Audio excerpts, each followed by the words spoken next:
பயப்பட மாட்டேன். படு. என்ன சொல்ல போற? என்ன சொல்ல போற? 3:40க்கு தான் போகணும். படு படு.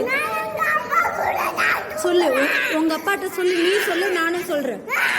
கொஞ்சம் கூட அடங்கலன்னு சொல்றேன். சரி, இருந்துட்டு போ. இப்ப நான் யாரு? நான் கூட தான் எங்க அப்பா பிள்ளை, எங்க அம்மா பிள்ளை. படு.